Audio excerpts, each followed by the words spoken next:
Bienvenue à ce nouveau numéro, encore une nouvelle émission de Sondage Élection 2023. Vous êtes branchés en direct sur Mandico TV et bien sûr, on continue encore à parler des élections. Attention, attention, il ne reste plus qu'une semaine. Dans une semaine, ce sera les élections. Tout le monde, tous les Congolais et Congolaises iront voter. C'est le 20, ce sera un mercredi. Et ce mercredi-là, eh bien, le Congo, les Congolais seront encore une fois devant leur histoire. Leur histoire parce que le Congo est là, le Congo évolue. Et ça va évoluer avec vous le peuple. Évidemment, tout ça, c'est dans quelques jours. Mais toutefois, nous sommes ici encore sur votre plateau, ici à Mandico TV pour parler encore des élections. Et l'invité sera là aujourd'hui. L'invité, vous allez le découvrir dans quelques instants. Mais déjà, son public est là qui nous dit bonjour. Et de l'autre côté, nous avons bien sûr la presse. Et de là, je dis bonjour à Vini. Bonjour Arsène. Bonjour Anta. Bonjour, merci Arsène. Tout se passe bien? Là, ça va, on est là. Alors, comme ça marche, et bien alors avec vous, on va faire un peu de ce qui s'est passé au courant de la semaine. La semaine qui s'est écoulée. On a vu un kit des... Comment on appelle ça? Kit électoraux. Voilà. Qui ont atterri. C'était où? C'était à Kinshasa. À Kinshasa même? Oui, parce qu'on a vu ceux qui sont La semaine atterri dernière. Ouais. Non, c'était Kinshasa. Alors, parle-nous un peu de ça. Voilà, il y a quelques jours, c'était, je crois, le week-end dernier, le président de la CENI, Denis Kadima, a réceptionné ses lots de matériel de kits électoraux pour les élections du 20 décembre qui sont arrivées, mais seulement il a déploré, bon, ce n'est pas qu'il a déploré, il a fait une demande au président de la République et au gouvernement qu'il fallait déployer ce matériel qui sont arrivés. C'est ça le problème. On parlera aujourd'hui de l'Angola qui s'est pointé pour prêter main forte à la RDC en ce qui concerne les engins roulants et les avions plutôt, pour faire évacuer ces matériels à l'intérieur du pays. Et il y a parmi les candidats présidents, il y a l'un d'eux, le candidat numéro 3, Moïse Katumbi, qui s'est aussi prononcé par rapport à ces matériels, à sa volonté de pouvoir aider Denis Kadima pour qu'il n'y ait pas de glissement, parce que là, il faudra qu'on se le dise, il y a un problème jusque-là de déploiement de matériel à l'intérieur du pays. Vous avez vu les candidats, dans les conditions dans lesquelles ils se déplacent à l'intérieur du pays. Ça n'a pas été facile pour Moïse Katumbi. J'ai vu les images de Martin Fayou à l'intérieur du pays. Il faut l'avouer que la route n'est pas très bonne. Alors, il faudra 2 avions pour acheminer ce matériel. Et jusque-là, nous attendons que les choses se dessinent correctement pour nous rassurer et nous confirmer qu'il y aura bel et bien élection le mercredi 20 décembre. Voilà, pratiquement la même chose avec Ranta. Il y a eu le déploiement de ces matériels. Et malgré les doutes qui persistent autour... il y a eu déploiement, c'est déployé. Justement, non, pas déploiement, mais... Ils ont été livrés en RDC. Ils ont été livrés après commande. De la Corée il faudrait maintenant passer au déploiement dans toutes les 26 provinces. À part le parti, il n'y aura pas des élections dans le Nord Kivu et consorts juste là. Mais malgré les doutes qui persistent sur la tenue des élections dans le délai constitutionnel, ça veut dire en 2023, maintenant il y a le matériel, mais Moïse Katumbi aussi s'est dit à prêter main forte à la RDC ou au gouvernement afin qu'il n'y ait pas de glissement. Nous on regarde, on attend. Il y a aussi la réaction de Denis Kadima des week-ends derniers lorsqu'il est passé dans une radio de la place. Ça a suscité aussi, ça fait débat cette réaction. Qui disait peut-être les moyens ne sont pas vraiment soumis à sa... Voilà, comme on regarde. 170 1700 milliards de dollars il demande de l'aide pour l'achèvement du processus électoral. Mais on est à quelques jours du processus électoral. On se pose la question, est-ce que cette demande sera prise en cause? Ça, c'est une question qu'on se pose.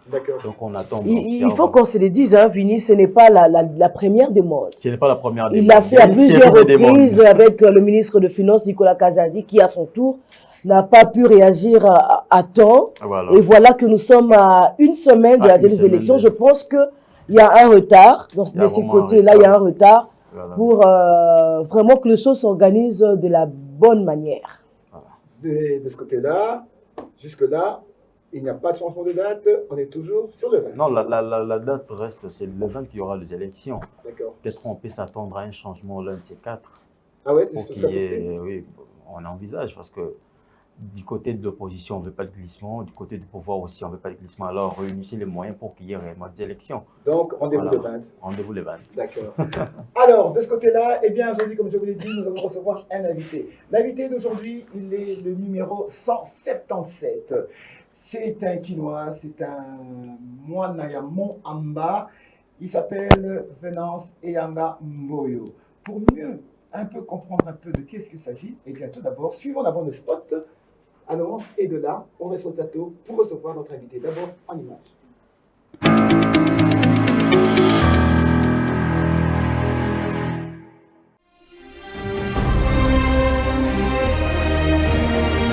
Élection 2023, un seul choix, Eyanga Mboyo Venance, une vision claire de l'avenir. Le progrès sûr de la jeunesse. Faites attendre votre voix et votez pour Eyanga Mboyo Venance, numéro 177, pour la circonscription de Mouamba. Donnez-lui votre voix, parce que le changement ne peut pas attendre. Numéro 177, Eyanga Mboyo Venance, ou rien.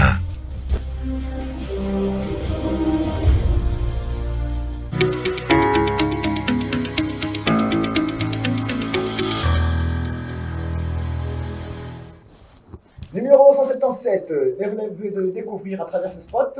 Et oui, ben c'est lui, c'est Eyanga Mboyo Venance. Pourquoi est-ce qu'il se lance en politique? La question, elle est posée.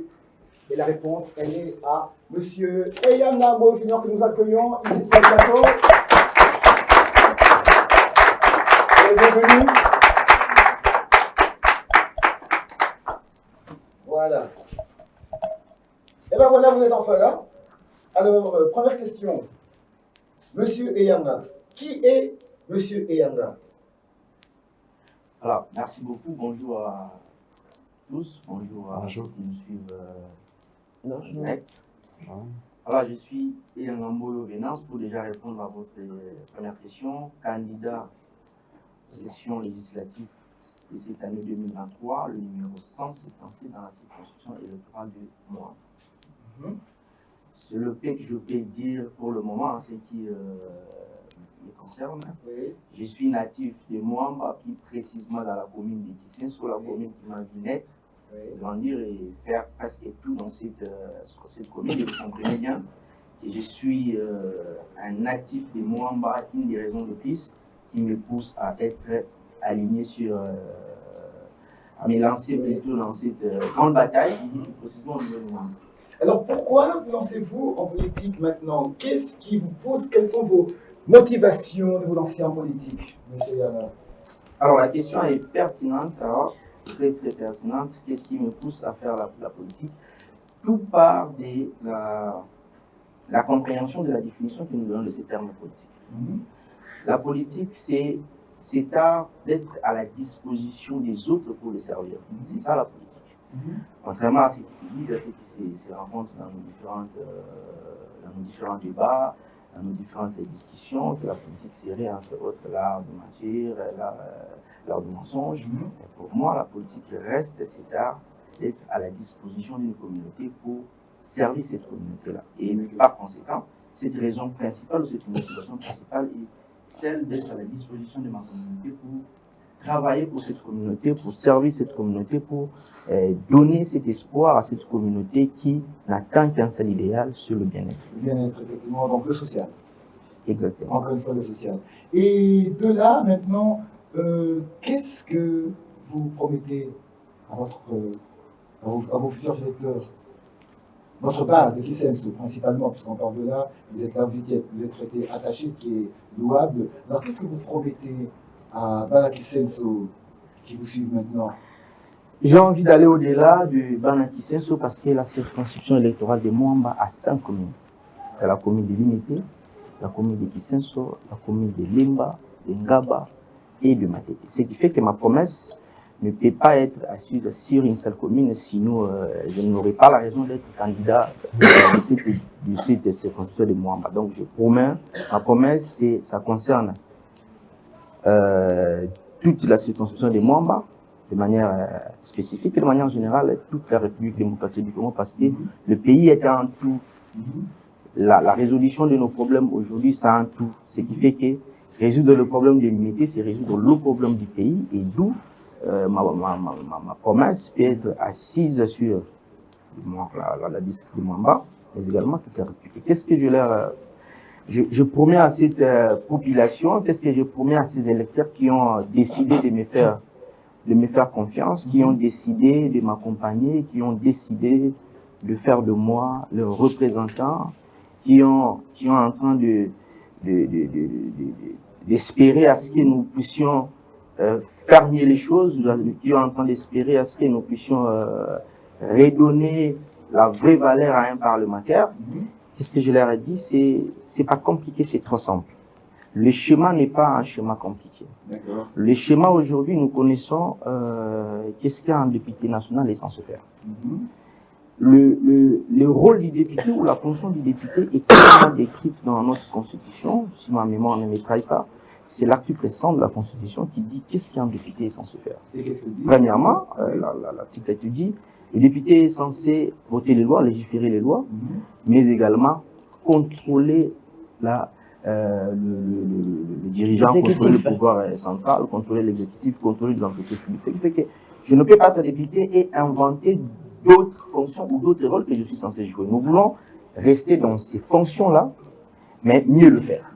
Parce que je n'inventerai pas, je n'ajouterai pas une autre disposition de la Constitution qui redéfinit le rôle d'un député. Nous resterons dans cette disposition, nous resterons dans cet article, et pour redonner en fait le vrai rôle dans ces différentes missions qui sont prévues. C'est ainsi qu'on insistera, on va beaucoup plus insister sur l'identification de nos problèmes, de nos différentes communautés, parce qu'un député représente une communauté.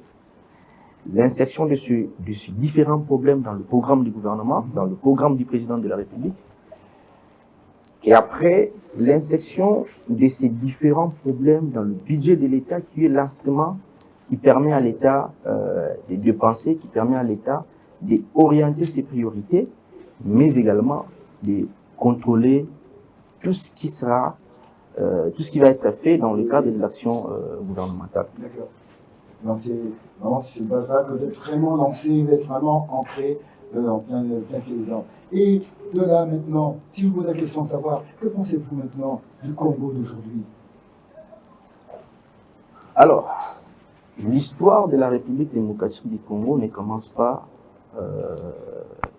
d'aujourd'hui. Ça date avant les indépendances, et après on a l'indépendance en 1960. Nous avons évolué avec les différents présidents, Kassavou, en passant par le président Mobutu, on est arrivé par le Kabila le père, Kabila le fils, et aujourd'hui nous sommes avec le président de la République, Félix Antoine Tshisekedi Tshilombo. Et qu'est-ce que je pense du Congo d'aujourd'hui? Si tu veux penser Congo aujourd'hui, penser Congo, ce qui a été avant aujourd'hui.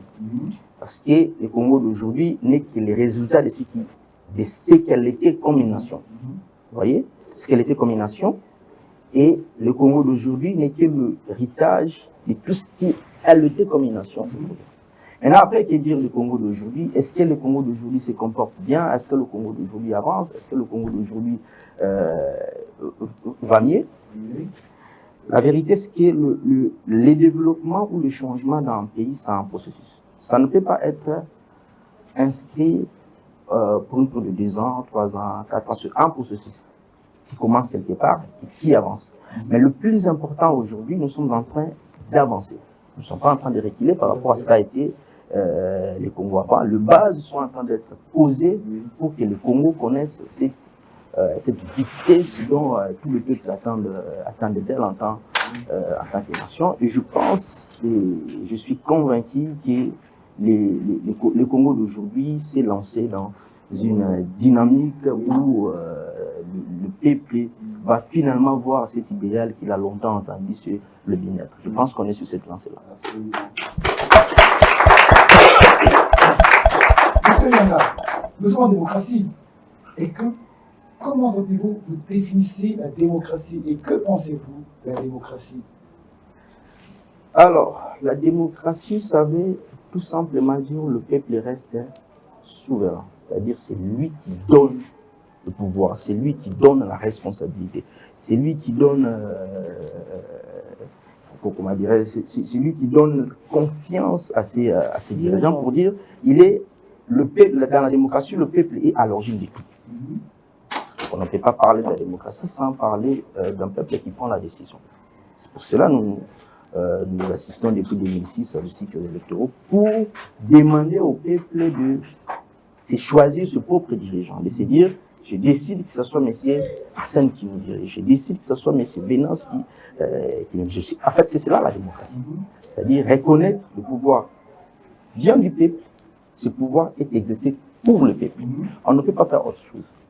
On ne peut pas aller chercher le pouvoir ailleurs dans la démocratie et on ne peut pas exercer ce pouvoir-là pour une autre entité, pour une autre catégorie de personnes, sauf le peuple.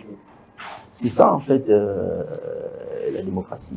Et je pense qu'en RDC, nous sommes déjà dans cette lignée, dans notre jeune démocratie, qu'on est en train tous les jours d'apprendre comment cette démocratie doit être consolidée, comment cette démocratie doit devenir de plus en plus mature, parce que la nôtre, elle ne l'est pas encore, elle est vraiment en gestation pour devenir cette démocratie mature. Donc on l'espère et nous sommes là dans la direction qu'il faut être pour devenir davantage. Et démocratie, entre démocratie, c'est dictature.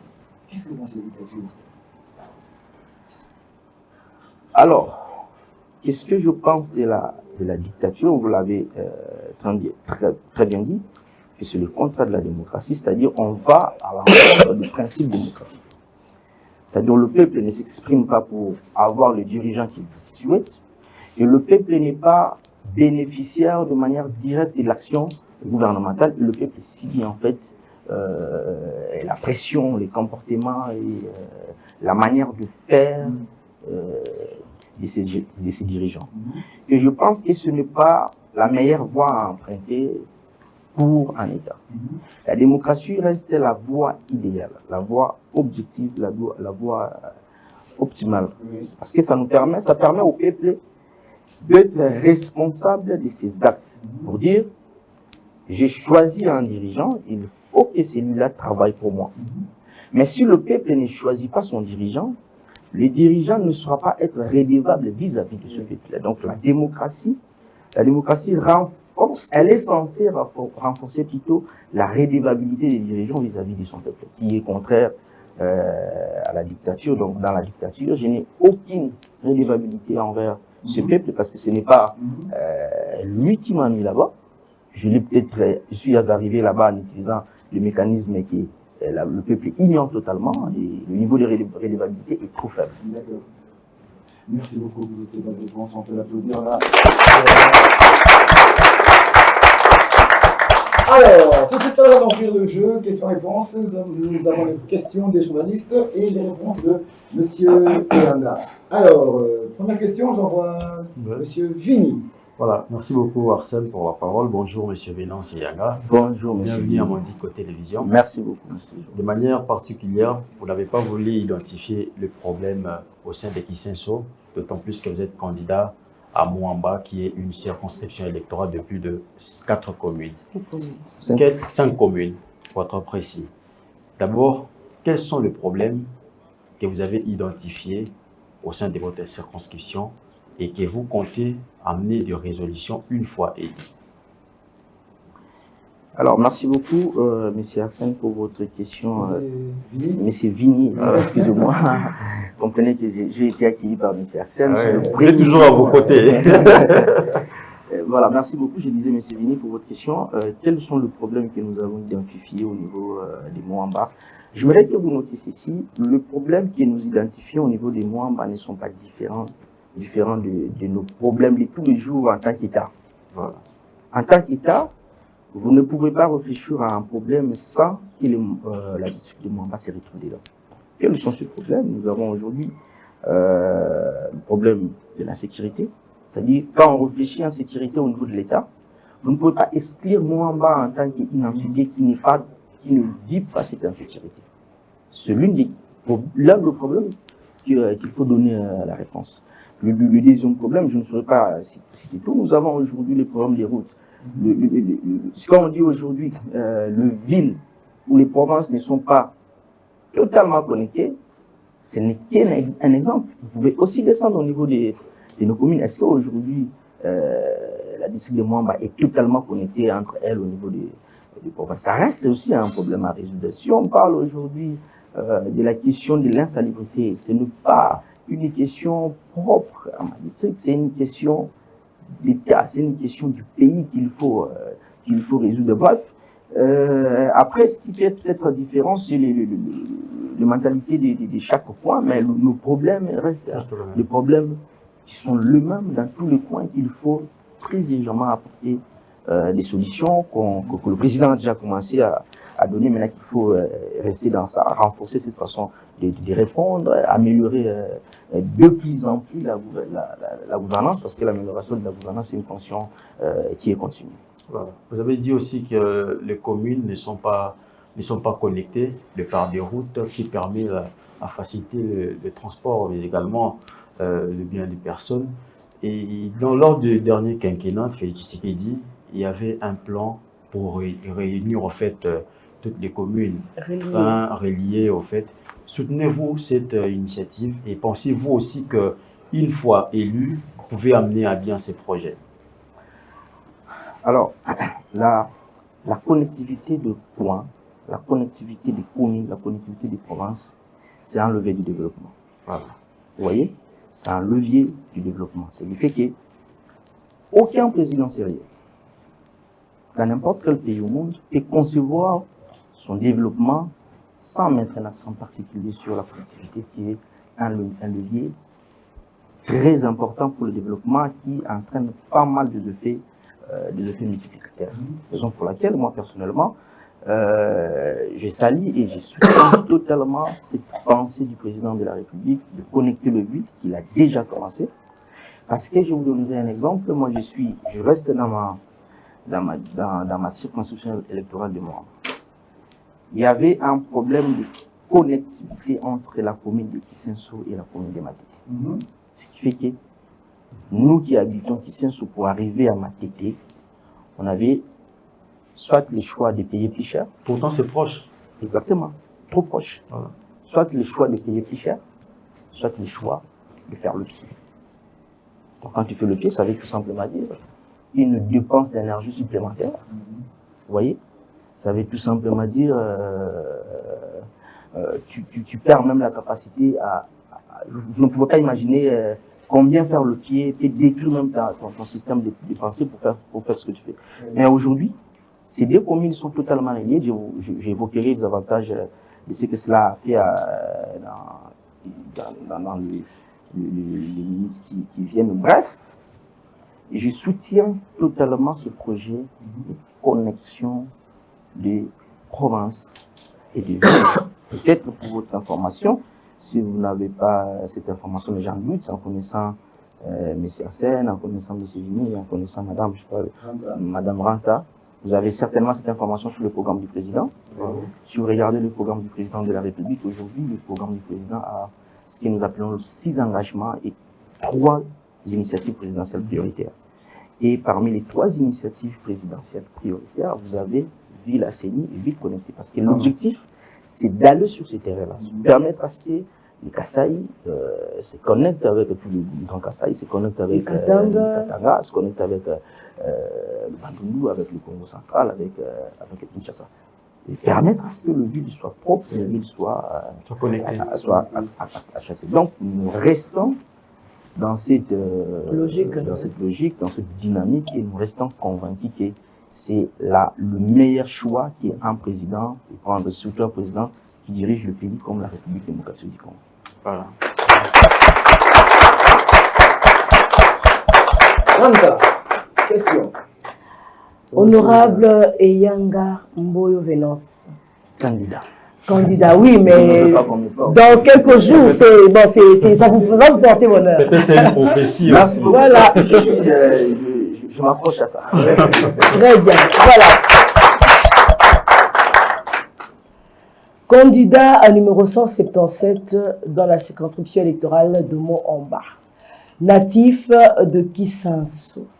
Aujourd'hui, parler de Kisanso, les gens, bon, ont honte de parler de la commune de Kisanso. Vous êtes dans le mot en bas. Je ne veux pas que vous restiez pour ne pas créer une discrimination. Mais au moins, à Kisanso, c'est difficile d'y rester pendant 2 heures à cause de l'insécurité. Et deuxièmement, en parlant de la démocratie, je vous ai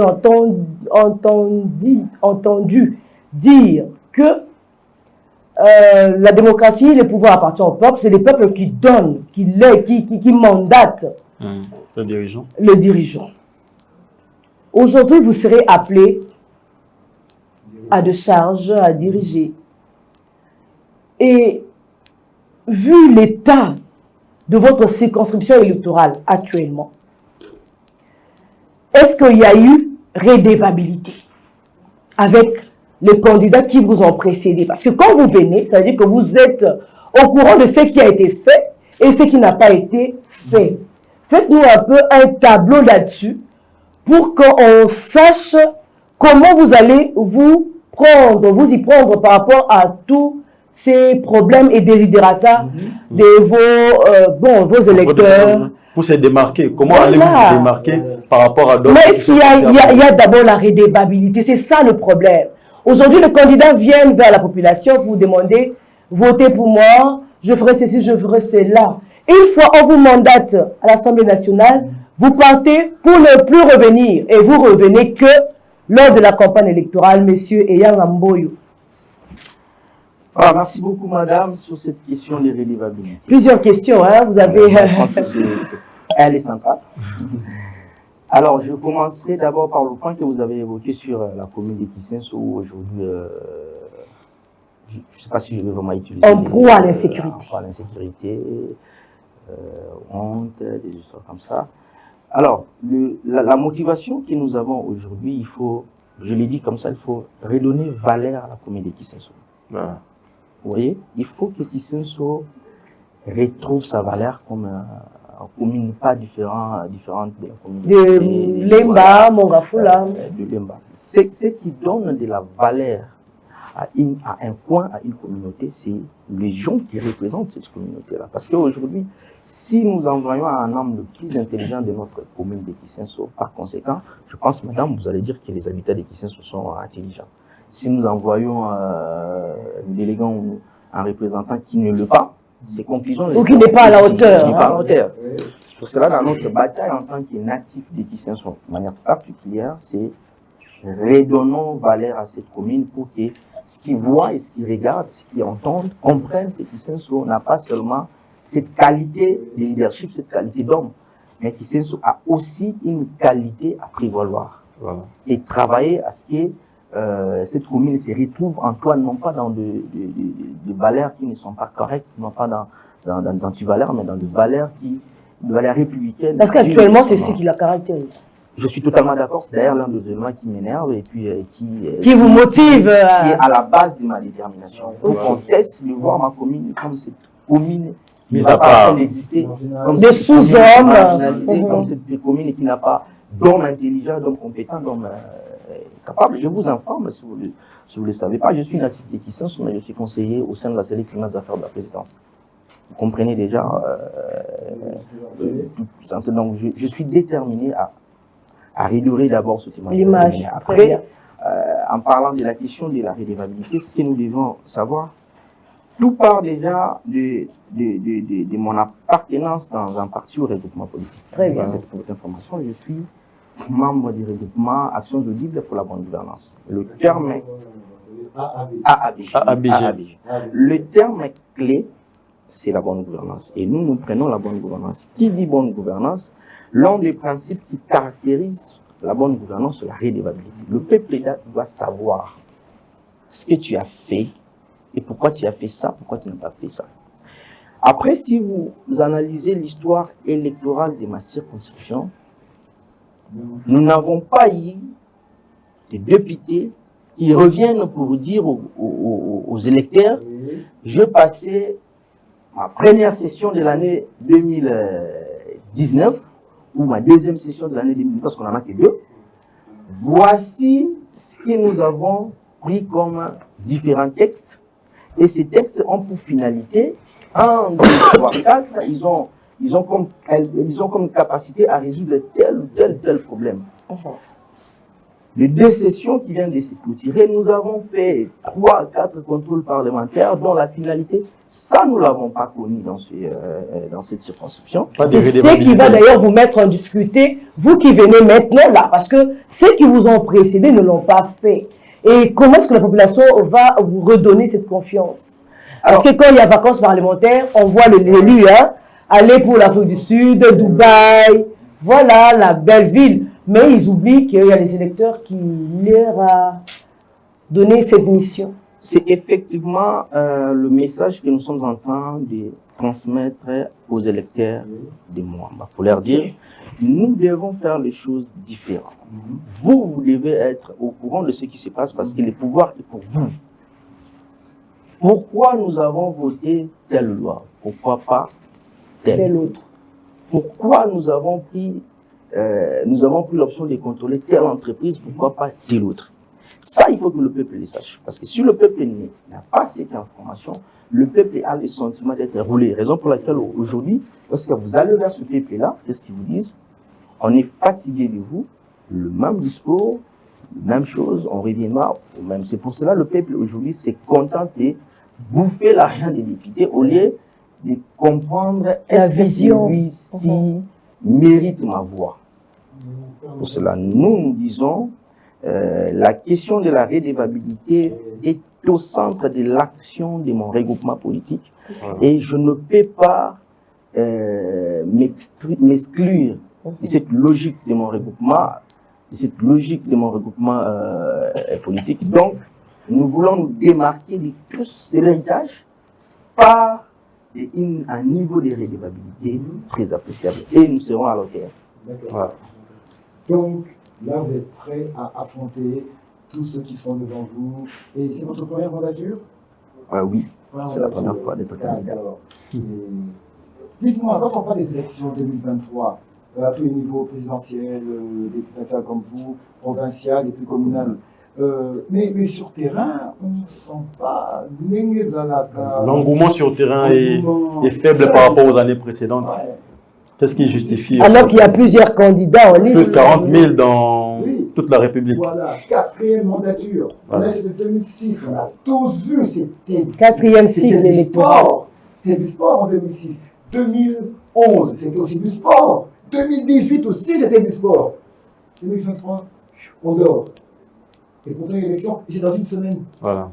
Qu'est-ce qui se passe? Il y a une explication pour ça? Alors, moi, ce que je peux dire sur cette question, les gens doivent arrêter de rêver. Le pays avance et le pays doit avancer. Le pays ne doit pas s'arrêter, le pays ne doit pas stagner, il faut que le pays avance. Maintenant, après, qu'est-ce qui explique ça? Je ne pense pas que j'aurai tous les facteurs explicatifs, mais je vais essayer d'évoquer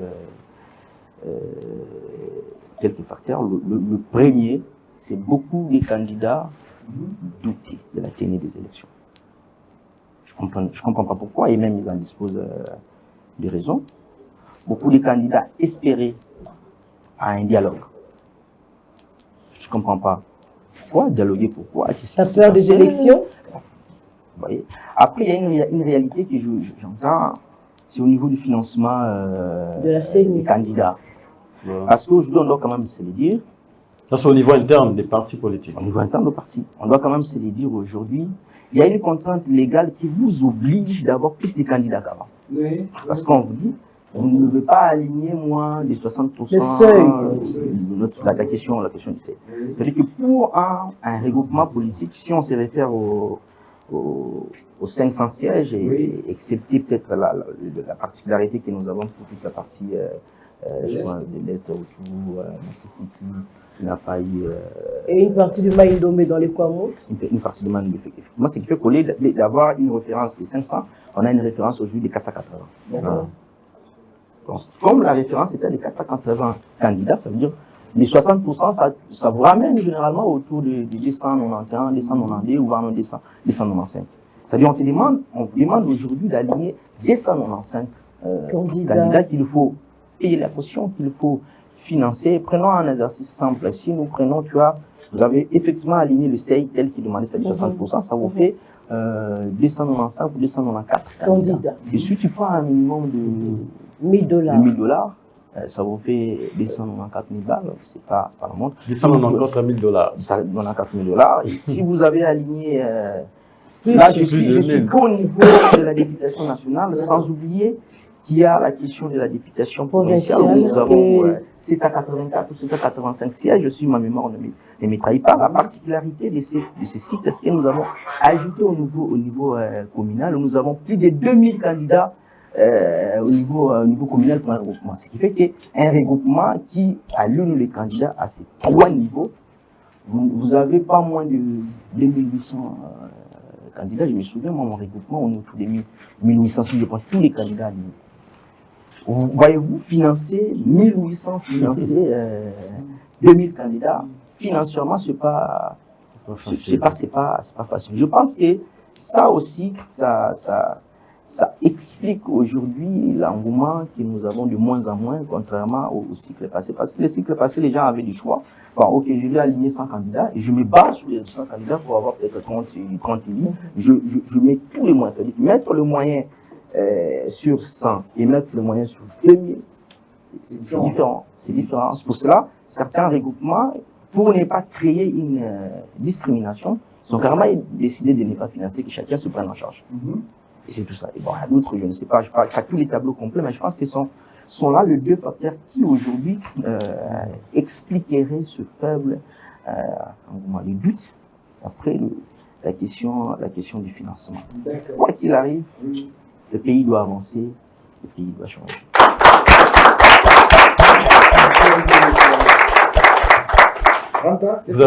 Vous avez vraiment l'ancrage, c'est vrai, vous voulez pas qu'on reste de manière particulière, mais ça, il faudrait qu'on se le dise. Vous avez l'ancrage au niveau des Kisenso. Personnellement, j'ai assisté à l'une de vos descentes. Je crois qu'il y aura des images qui vont en témoigner. Qu'est-ce qui explique cette proximité que vous avez avec cette population? Seulement parce que vous êtes natif de cette partie de la capitale, ou bien vous avez su développer une formule magique, et moi j'ai parlé avec Arsène, qui serait peut-être à la base de cet ancrage-là que vous avez dans cette circonscription? Je vais aller au-delà de ma commune de Kisenso parce que le principe que je vais utiliser reste le principe que je vais appliquer dans toutes les communes. Voilà. La première des choses, vous devez savoir respecter les électeurs. C'est une question très importante. Quand vous respectez l'électeur, quand vous respectez le peuple se retrouve en vous.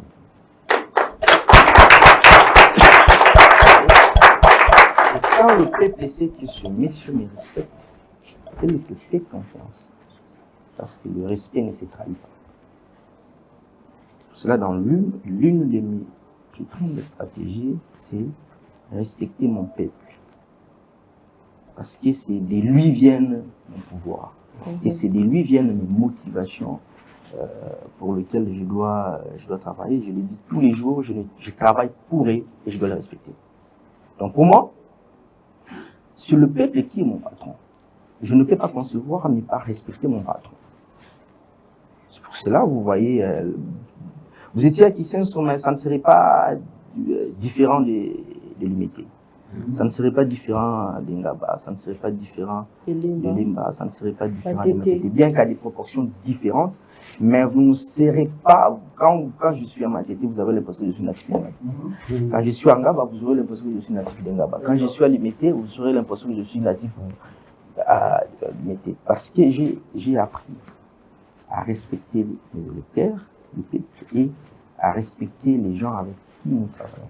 J'ai déployé une machine qui fonctionne aujourd'hui de plus de 230 personnes qui sont déterminées gratuitement, sans rien recevoir, qui dit « Nous avons compris ce que vous avez dit, nous avons compris votre vision pour la circonscription et les soucis pour le pays, nous allons vous accompagner. » C'est pour cela, si vous allez dans... J'ai les bases dans toutes les 100 communes. Moi, je serai le vrai élu de moi. Ok. Ça veut dire, vous retrouverez mes voix dans toutes les communes de moi. D'accord. Là, c'est un défi, Arsène. Arsène, juste une petite question en rapport avec ce qu'il vient de dire là. Oui, bon, vous avez parlé, vous êtes partout, Mwamba, Matete, Limete, mais c'est quoi votre secret? Parce qu'on voit même les candidats présidents qui se sont lancés juste pendant la campagne. Est-ce le cas pour vous où vous aviez commencé à entretenir votre base bien avant de présenter votre candidature? Alors, ce que nous devons comprendre, c'est que dans la vie de l'électeur, il y a la question de la fidélité. La fidélité, ce n'est pas quelque chose qui est automatique. Ça s'est construit dans la durée, avec les actes. Moi, au-delà d'être natif de ma circonscription, j'ai commencé à entretenir et à créer cette base-là parce que je sais la force d'un candidat, c'est dans ses bases. Ce n'est pas dans les gens que nous avons commencé. Écoutez, aujourd'hui, à Mwamba, nous avons 9900, si je ne me trompe pas, 9999 200 électeurs. Ça veut dire que nous avons 776 candidats. Et tous les candidats, nous mangeons dans cette même marmite. Mais celui qui va se démarquer, c'est celui qui ne mange pas comme tout le monde, mais qui mange avec ces bases qui existent. Parce que si je pars à l'imité aujourd'hui, mes bases viendront, il y aura d'autres candidats qui vont venir sur d'autres électeurs. Si tel candidat part, ça sera la même chose. Mais ta force est assise dans tes bases que tu as créées. Donc, j'ai commencé, madame, à entretenir ma base depuis, parce que la vision était là déjà. Depuis aujourd'hui, si ma mémoire ne me trahit pas, j'ai plus de 70 bases dans toute la circonscription. Dans toute la circonscription. C'est énormissime. Ah oui, ça c'est passé viva! Viva! Ça c'est passé viva! Viva! Et Yangamboyo, viva! Viva! Viva! Viva! 2024! Izo sera parlement nango et na tchoke.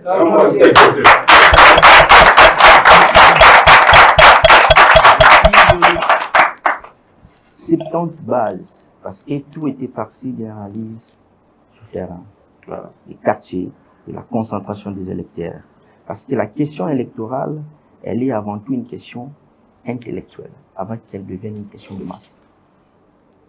C'est d'abord une question intellectuelle et puis ça devient une question de masse. Quand je dis question intellectuelle, ça veut dire qu'il faut analyser les comportements des électeurs, il faut analyser le comportement des gens de point, il faut analyser la concentration des électeurs, il faut analyser les appartenances sociologiques, parce que n'oubliez pas, l'élection en RDC, c'est aussi une question d'appartenance ethnique, d'appartenance sociale. C'est toutes ces questions qu'il faut analyser avant de mettre en place ces bases. Rassurez-vous, avec l'équipe qui dirige nos activités à Mwamba, nous avons eu le temps de le faire plus de 3 mois avant de se lancer. Dès qu'on s'est lancé, ça s'est fait comme un déclic. Ça c'est ta tête viva! Viva! Ça c'est ta tête viva! Viva! Ça c'est ta tête viva! Viva! Viva! Viva! Et Yangamboyo na parlement nango et na tchoke. On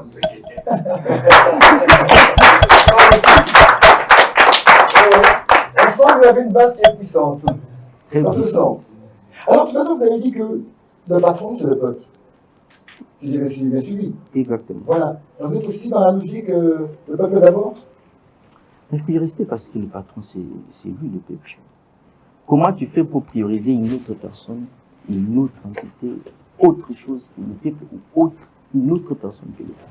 Donc ça ne fait qu'être le peuple. Nous restons dans cette logique-là. Le peuple doit être la priorité des actions du dirigeant. Parce que si le peuple n'est pas la priorité des actions du dirigeant, on va se poser la question, qu'est-ce que tu diriges? Pourquoi tu diriges? Donc, nous sommes dans cette logique-là parce que nous travaillons pour le peuple, pour que le peuple atteigne son idéal qu'il a toujours voulu. Alors tout de suite là, mesdames et messieurs, nous revenons toujours avec notre invité Yangamboyo. Mais tout de suite, on va d'abord suivre un petit reportage et nous revenons sur notre invité dans quelques instants. D'abord, reportage.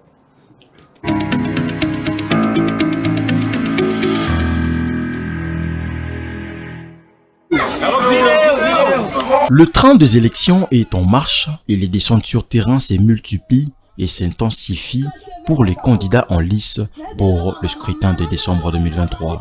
Le regroupement politique Action Audible pour la bonne gouvernance AABG en sigle, dont le parrain et le directeur du cabinet du chef de l'État, Guylaine Nyembo, a aligné les candidats à la députation nationale, provinciale ainsi que les conseillers municipaux. Parmi ces candidats figure le numéro 177 à la législative nationale dans la circonscription de Moamba, Venance et Yangamboyo, l'homme qu'il faut pour une bonne représentation du district de Moamba à l'Assemblée nationale. Sous un soleil des plans, Venance et Yangamboyo a réuni plus de 9 bases de la commune de Kisenso autour d'un meeting populaire à Kisenso-Gare. La population de ces coins de la capitale avait réservé un accueil chaleureux à leur digne fils car il était question de consolider son électorat.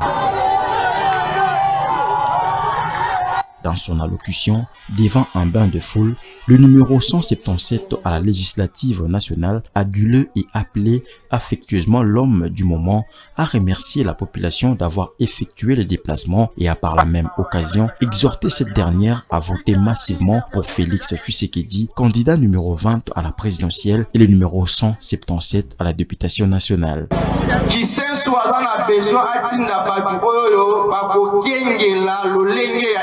Ya programme wana et bato ba kokengela yango eza ba députés nationaux yango na eko yebisa na bana Kisenso soki bo voter numéro 20 après numéro 20 bo voter numéro combien? Après numéro 20 bo voter numéro combien? En vue de rendre le tulle à l'agréable, le représentant valable de Moamba à la chambre basse du Parlement a remis un don constitué d'épargne à plusieurs femmes venues à sa rencontre. À Kisenso, la route de la paix qui est restée longtemps dans le cœur des enfants de Kisenso comme un problème insoluble, aujourd'hui, cet axe routier jadis oublié fait d'ores et déjà le bonheur des habitants de communes de Kisenso et Mongafola, ce qui est l'une des grandes réalisations du quinquennat de Félix Tshisekedi à marteler Venance et Yangamboyo. Le président de la République, pendant sa mandature, il nous a permis d'avoir la route de la paix asphaltée. Cette route, elle est historique. Moi, je suis né, je peux même faire en commençant par ma mère, née ici.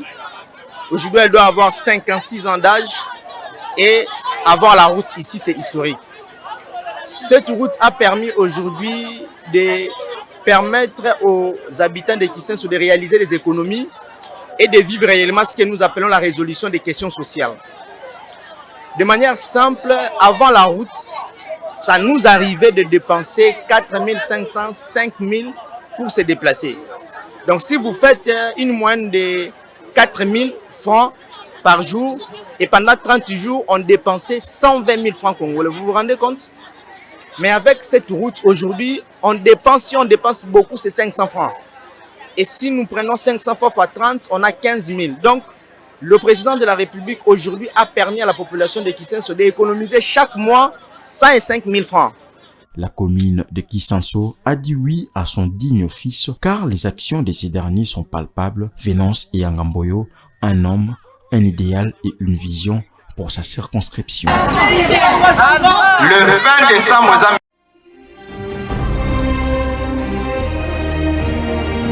Élection 2023, un seul choix. Et Yangamboyo Venance, une vision claire de l'avenir.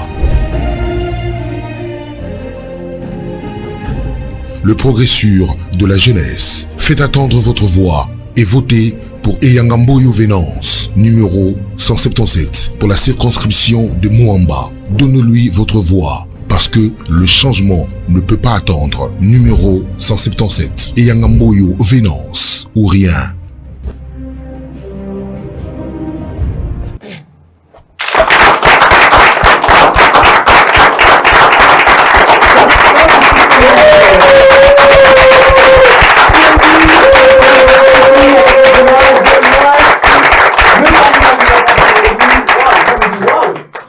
Bravo. Merci beaucoup. Alors vraiment, là, vous êtes prêts pour le combat, donc vous êtes prêts. Vous êtes déjà. Est-ce que vous vous sentez déjà cet homme qui sera député bientôt, qui sera monsieur le député? Est-ce que vous sentez ça maintenant en vous, avec tout ce qui se passe quand on voit sur le terrain là, maintenant? Bien sûr que oui. Il ne reste qu'une semaine. Bien sûr que oui. Une semaine pour que les choses changent. J'ai même envie de dire que j'avais déjà fini ma campagne. ABG viva! Viva! ABG viva! Viva! Viva! Viva! 2024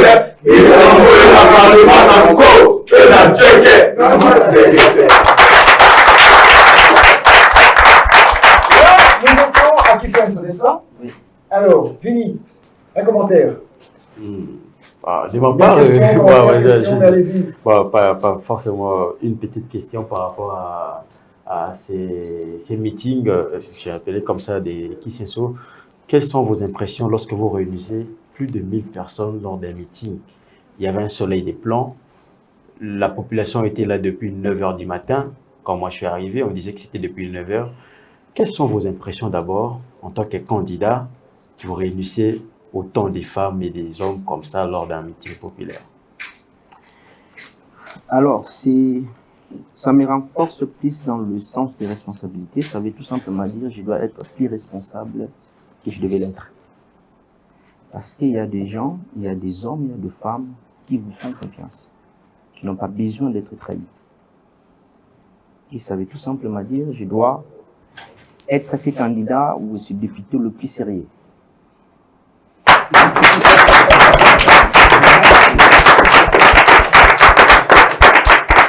Ce sentiment-là, je ne dois pas trahir ces mamans qui n'ont pas mangé mais qui ont décidé de venir à 9 h.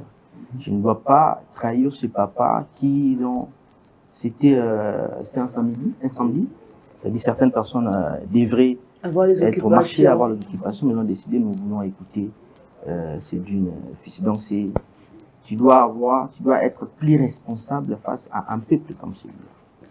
Tu dois être plus conscient face à un peuple comme celui-là. Lorsqu'un peuple dépend de toi, lorsqu'un peuple place leur confiance en toi, il ne faut pas trahir.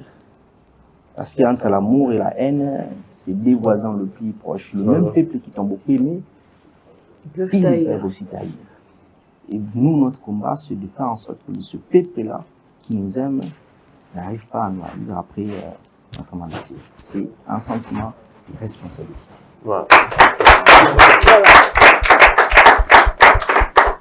C'est beau de mobiliser autant de monde, mais la grande question est celle de savoir est-ce que vos prétendants électeurs ont de cartes électeurs en bonne et due forme, parce que vous le savez, vous vivez à Kinshasa, en République démocratique du Congo, où les cartes d'électeurs n'ont plus des écrits dessus.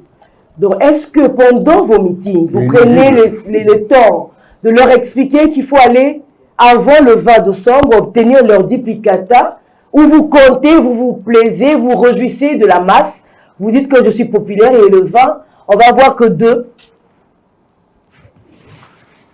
Alors, la masse, c'est bien, mais il faut aller au-delà de la masse. C'est pour cela que je vous ai dit au début, nous avons construit une stratégie complexe. Ce n'est pas une stratégie, avoir la masse et puis c'est fini. On n'a pas besoin de démontrer que nous avons la masse, on a besoin de démontrer que les gens vont nous élire. C'est ça la plus grande question. C'est pour cela, dans la démarche ou dans la stratégie que nous avons mis en place, quand tu veux élaborer une stratégie, il faut d'abord analyser, connaître quelles sont les faiblesses, quelles sont les forces, quelles sont les menaces, quelles sont les opportunités. Nos cartes d'électeurs font partie de ce que nous appelons une faiblesse qu'il faut trouver du répondant. Très rapidement.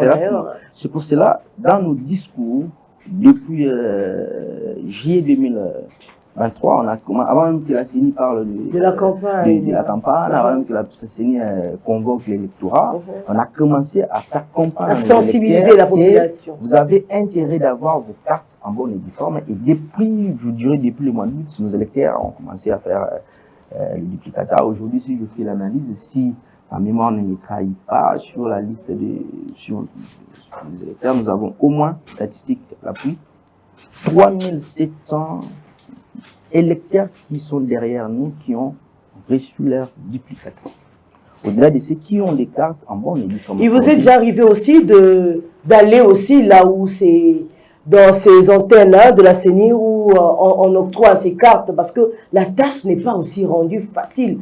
Parce que dans une circonscription ou dans une commune, un seul endroit où il faudra aller et faire la queue. Alors peut-être des autres se disent, il faut attendre, j'ai une journée, je dois aller vendre mes pains.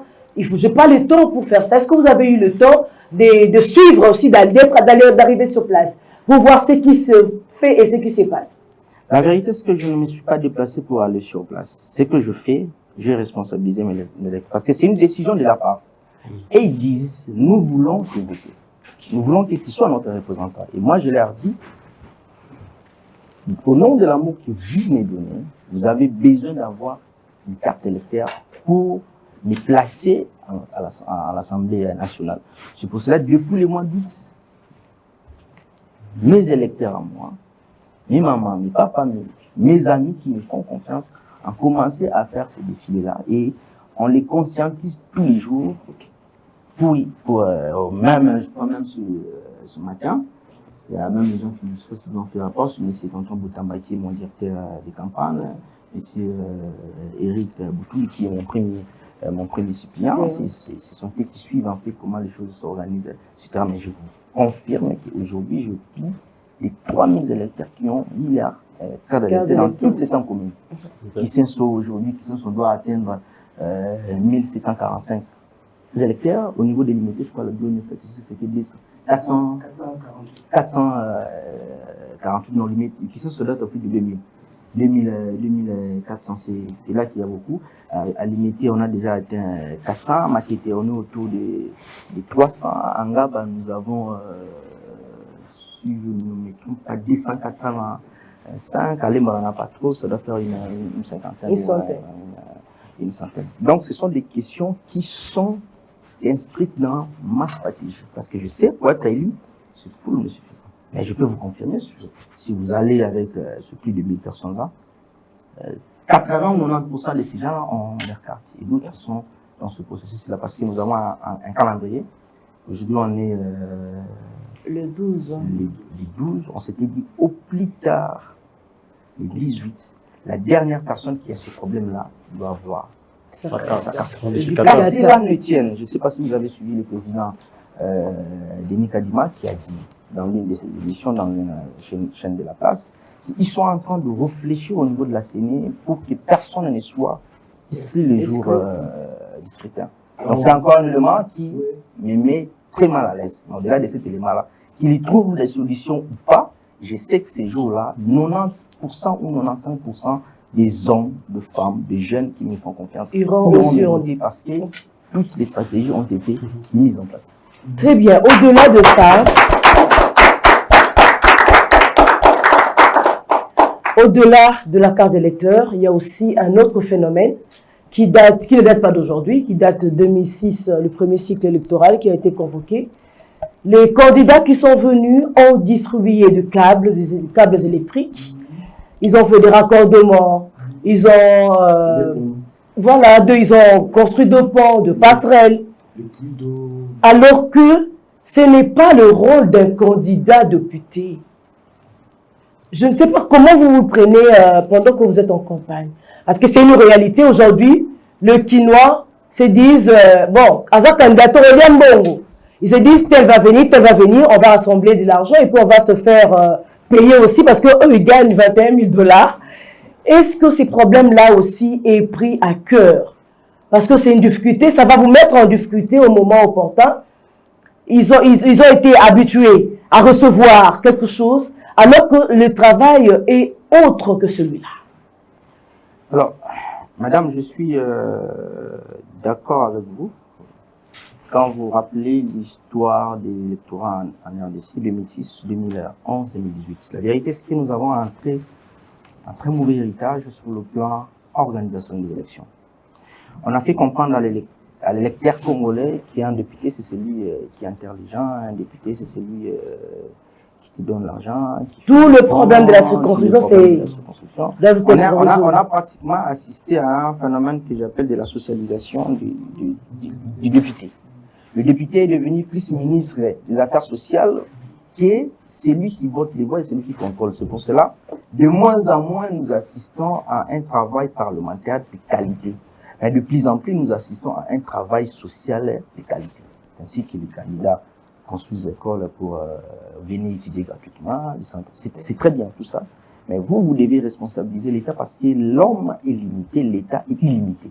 Pour cela, vous, en tant qu'élu du peuple, vous devez obliger le gouvernement, le pouvoir en place, à résoudre les questions sociales pour que vous occupez de ce qui est votre rôle.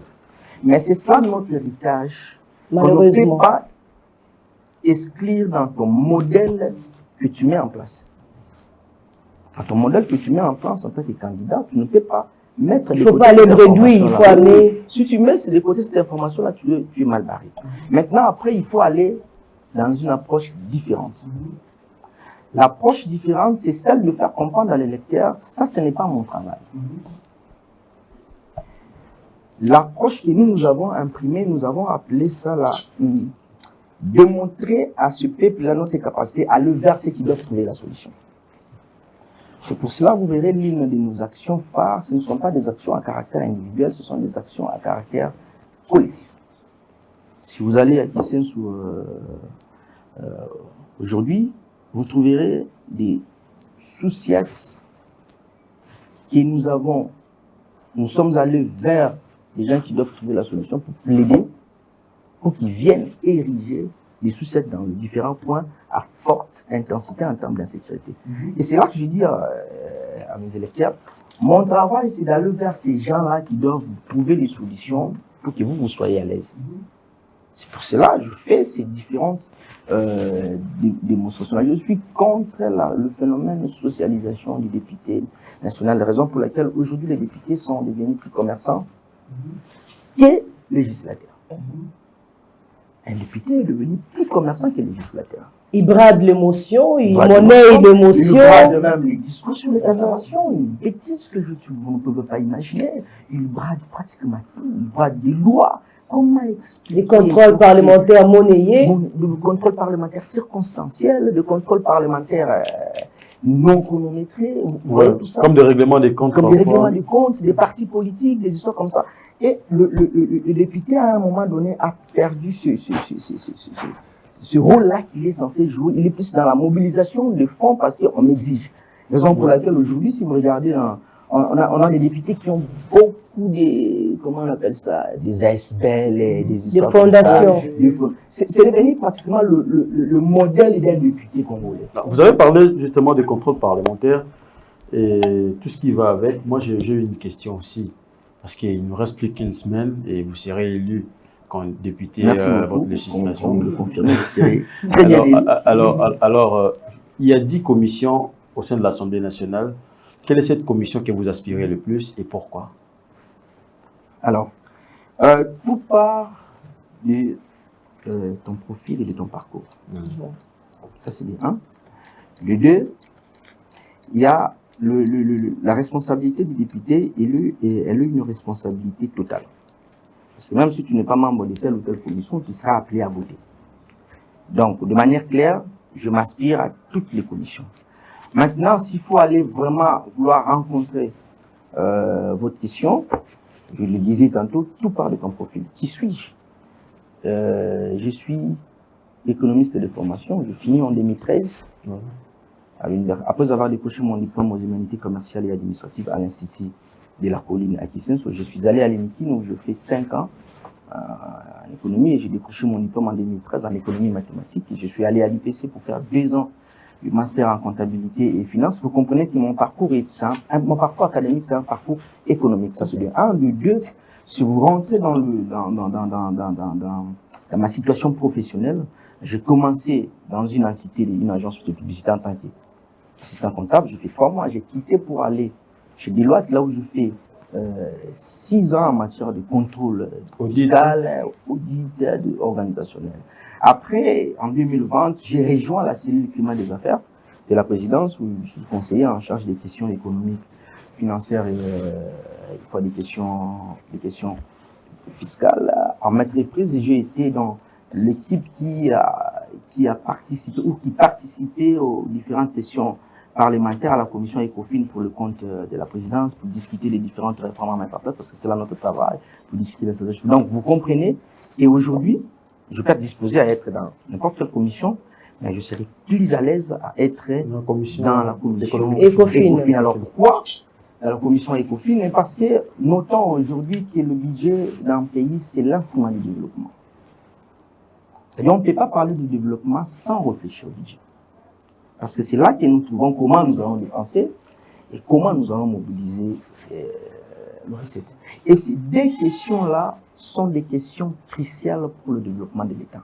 Mal vous dépensez, tant de problèmes, le retard. Mieux vous mobiliser les recettes et mieux vous donner plus de moyens pour plisser vos dépenses. Pour cela, moi, je voulais mettre mon énergie, mon intelligence au service de cette commission pour que les dépenses de l'État soient exécutées de manière correcte. Qu'on ne parle plus de question des dépassements budgétaires. Il faut que le dépassement budgétaire doit devenir une exception, pas une règle. Voilà. C'est ça. Le dépassement budgétaire doit devenir une exception parce que c'est ça sa nature. Le dépassement budgétaire, sa nature financière, c'est une exception, c'est pas une règle. Il faut qu'elle devienne une règle. La mobilisation des recettes, nous devons quitter vers une mobilisation centrée sur une concentration d'un groupe d'entreprises. Il faut une mobilisation qui atteigne tout le monde, qui atteigne l'informel. Parce que si je rentre encore une fois de plus dans le programme du président de la République, si vous regardez les 6 engagements du président de la République, le premier engagement, c'est plus d'emploi. Voilà. Et dans le plus d'emploi, vous avez les différentes approches mises en place que le président propose pour arriver à ce résultat-là. Et l'une des approches, c'est ce que le président a appelé des niches.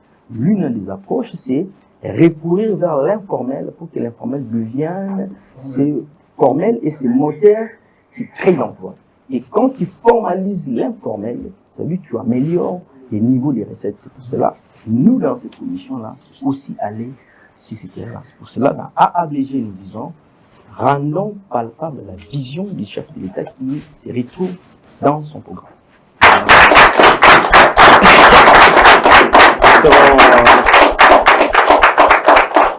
D'accord, Venance. Vous allez papa, vous allez congolais, vous allez quinois. Yo c'est ça madame to dire mo kasi uza elenge mobali. Ozo kota sikuna na nini na nzungu wana oto bengi parler du peuple il y a l'Assemblée nationale. Mais na kati ya nzungu wana ba mibange belé baza wana. Bo baza soki ba biso basa ba 20 ans d'expérience. Bakenda bazonga bazonga toujours baso pe les deux sotali bien baza batikete hein. Par Bazali, on a 2006, même depuis Mobutu. Il y en a encore qui sont là.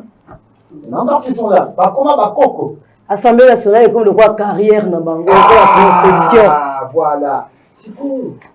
Neko, Venance, vous avez un lingue. Vous avez un matin. Par contre, on a. Sans qu'il peut bazar qui me dit, il peut ni éviter. On va mettre les autres qui sont au Bundana Bango, pour les habitants, guerre d'esprit. On va rater. De quoi scène, Mokolo, oyo mutu akokoma kobanga à perdre sens dans l'existence. Donc lorsque la peur prend de la place, tu perds le sens d'exister. Parce que celui qui veut la réussite. Moto alingi alonga, il faut avoir la disposition pour affronter la réalité bien sûr. Nazo pesa yonda. Moko ya ba réalité ya passe na affronter na vie na ezali ko longwanda kuti niki na nzala. Longwanda kutongo oliete mais ko beta makolo. Ozabisite, ko beta makolo pendant 1 heure.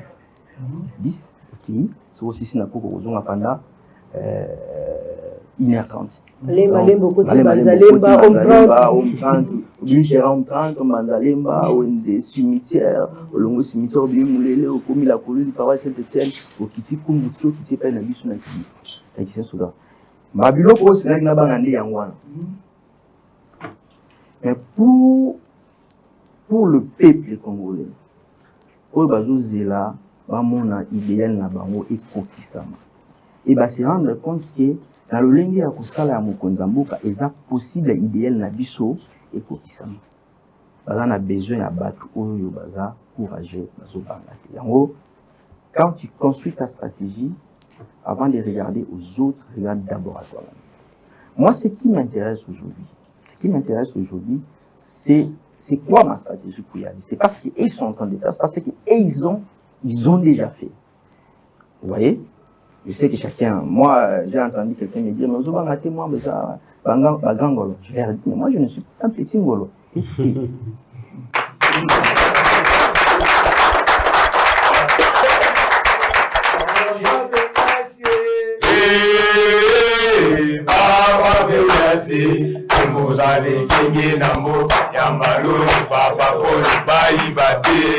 Tukuzale kinge nambo Papa Venati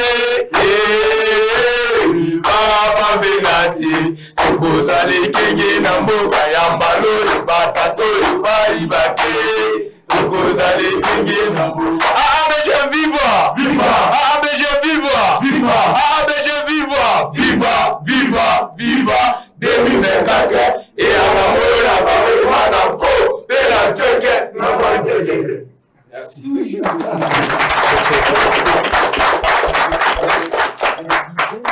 pas un petit ngolo. Pourquoi? D'abord mon parcours académique, mon parcours scolaire, mon parcours académique, mon parcours professionnel. Aujourd'hui, je suis le conseiller du président au sein de la cellule climat des affaires. Ça fait déjà de moi un grand ngolo. Tu ne peux pas être aux côtés d'un grand président si tu n'es pas grand. La grandeur, ce n'est pas une question d'âge, c'est une question de ton état d'esprit. Moi, mon état d'esprit aujourd'hui, c'est trouver les solutions à ce peuple-là. Celui qui est censé trouver les solutions à ce peuple, ce n'est pas un vieux de 50 ans, ce n'est pas un vieux de... C'est tout le monde. C'est congolais. De 40 ans, de 50 ans, de 60 ans. Mais moi, ce que je sais, 2024, il y a un siège au Parlement pour moi pour répondre et aider ce peuple. Tous, on est des grands Ngolo au même niveau. Je l'ai dit, nous mangeons tous dans la même marmite. Il n'y a pas des habitants de Mwamba qui sont, si vous me permettez, battus à raté. Vous voyez, nous avons battu Zambie.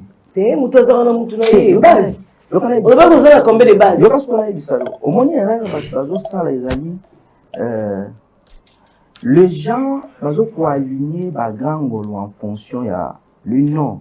Alors qu'en réalité, notoriété, peut-être aux Obanga na yo nyoka esa kufaka la tikala kaka na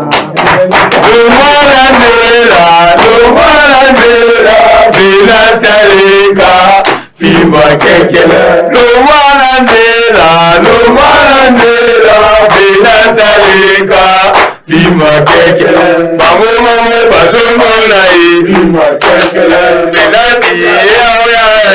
Bima kekele. Merci beaucoup. Donc, notez qu'en face de vous, vous avez un des grands Ngolo dans la circonscription. Voilà. Si vous voulez compter un, ce serait moi. Si vous voulez compter deux, je serai dans le deux. Bref, il y aura 11 grands Ngolo pour la circonscription de Mwamba. Et parmi les 11 grands Ngolo, il y a un grand Ngolo qui s'appelle Eyangamboyo. En tout cas, nous vous attendrons pour dire merci à vos électeurs. Mais juste une autre question rapidement. Oui.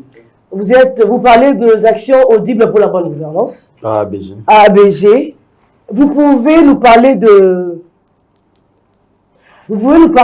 de ces actions qui sont audibles quand vous vous présentez devant vos électeurs. C'est quelles actions que vous mettez en exergue que votre regroupement a classifié pour vous donner la chance d'être élu.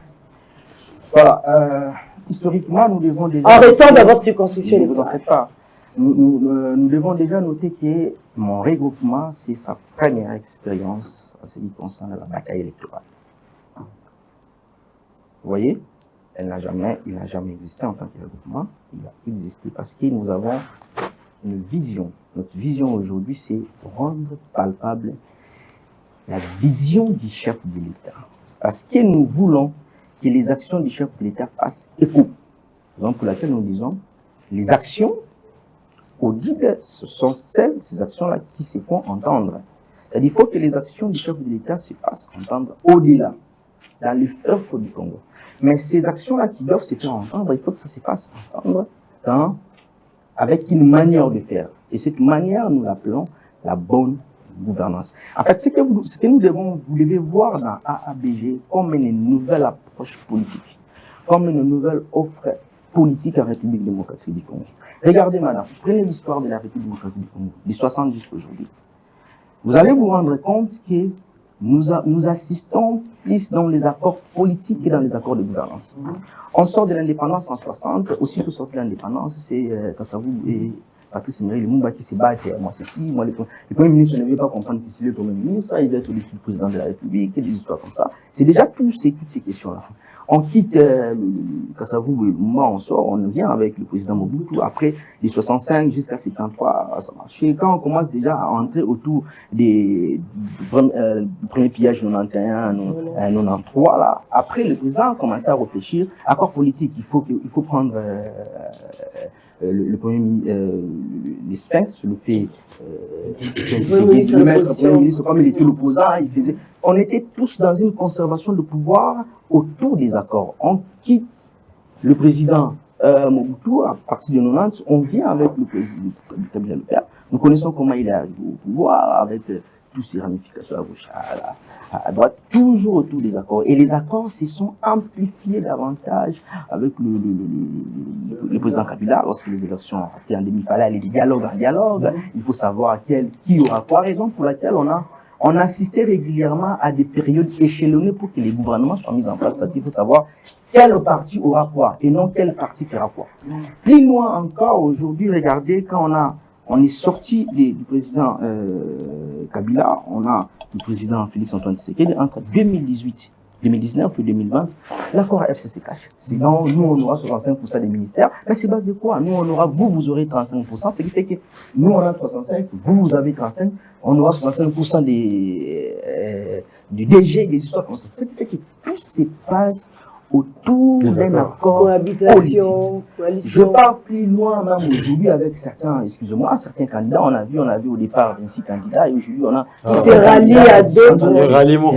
Dites-moi, pensez-vous que ces ralliements, c'est une question comment on va gouverner? Non. Est-ce que vous pouvez me dire que les candidats qui sont en train de se rallier mettent ensemble leur programme? Non, c'est pas possible. Moi, j'ai eu la chance de lire les programmes pratiquement de tout.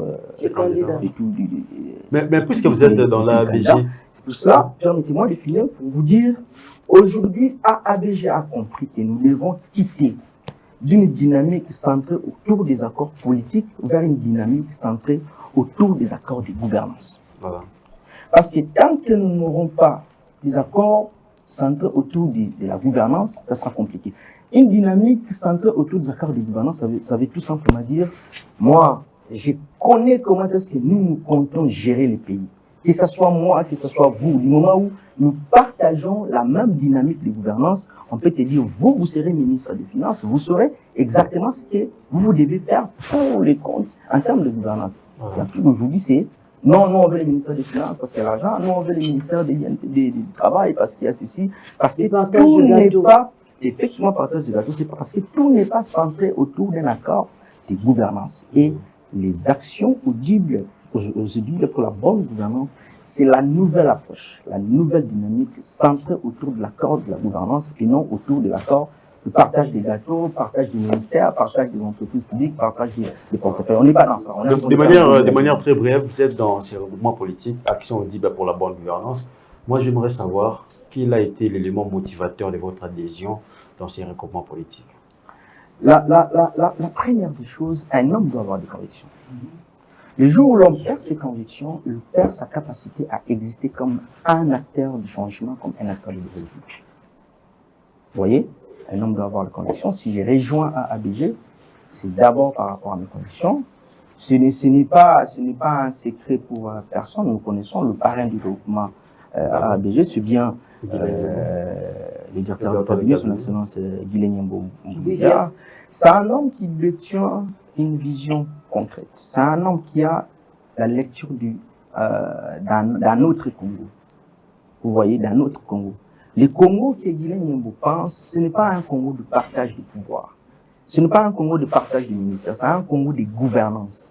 C'est-à-dire, on peut se décider aujourd'hui, puisque nous avons notre accord de gouvernance, on peut se dire, mais c'est fini, vous allez gérer le pays sur base de cet accord pendant 5 ans. Dès que tu termines, on dit, voilà, M. Finance, vous remplacez M. Vini pour gérer le pays sur base de ce même accord de gouvernance. Et en fait, c'est cette lecture-là de M.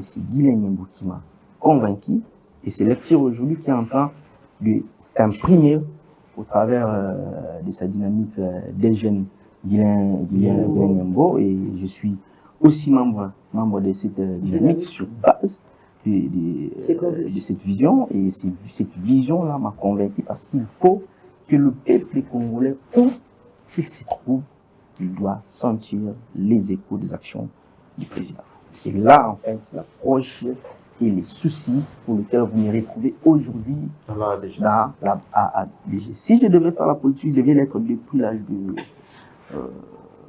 28 ans, 29 ans, parce que quand même pas 28 ans, 24 ans, 25 ans, parce qu'on est à l'INIKI, il y a des choses qui s'est venues, des propositions, tout ça. Le mouvement, on connaît comment ça fonctionne à les universités. Et généralement, moi, je suis un homme de conviction. Quand je ne suis pas convaincu, je ne fais pas. Ne vous verrez pas. Je suis prêt à aller à la tombe à cause de mes convictions. Alors, pour donner à cette émission, l'éco-violence, on a besoin de la caméra tout droit. Caméra tout droit, c'est quoi? Il faudra ouvrir sa réponse dans bateau Oyo. Dans une semaine, on aura l'élection. Après ça, c'est fini. Donc, on sera dans 5 ans, dans 2028. Voilà. Mais si on est en 2023, la Congolais, subir Siko, c'est le 4e cycle électoral. Donc, déjà, Congolais, il y a 2006. Là, Congolais, il y a 2023. Ce n'est plus le même. C'est les mêmes personnes, mais ce n'est plus les mêmes. Et Belé, tu crois que la quartier de Bisso, on va abouer. Bisso, tu as voté T, tu es déçu. Et Belé, la Congolais, ça c'est la vérité. Si en tant que candidat, il faut qu'on vote semaine prochaine, dans une semaine. Oh, il va être déçu pour la voter T. Mais gouvernance, qu'est-ce qu'il peut dire la Batouana? Ça c'est un. Et de deux, pour tous ceux qui savent bien. Yébissa, électeur nayo, il y a Mwamba, message d'Abango. D'abord, pour la baza va déçu, il va voter, et puis, les gouvernances, message ni pour la Bana Mwamba en tant que candidat. À vous la parole. Voilà. Merci beaucoup. Question à Liboso. On a Bungi ça déjà, Elika, Vota, tout ça. Et là, on a envoyé Sabango. Il est interdit à tout homme vivant sur la terre de perdre espoir. Liboso, il y a mis balai, tous alliés, à terre et à changement. Ceux qui ont mis les missiles, les lots, dans le bail, et si tu vota, donc on continue à subir l'effet de mauvaise gouvernance. Nous avons besoin de passer de la mauvaise à la bonne gouvernance au niveau du Parlement. En gros, nous avons dit ça, Abungisa Elikate base dans la détermination pour renouveler la classe politique na biso na niveau du Parlement. C'est très important là-bas. Nous n'avons pas besoin d'avoir un Parlement commerçant. Il faut que nous ayons un Parlement non commerçant. Des hommes et des femmes qui savent effectivement ils doivent jouer un rôle pour le changement. Un Congo nouveau est possible. C'est très possible. Hier, il était difficile de penser que c'était possible de construire 145 bâtiments pour d'une année ou pour d'une mandature, mais aujourd'hui, nous sommes en train de l'expérimenter.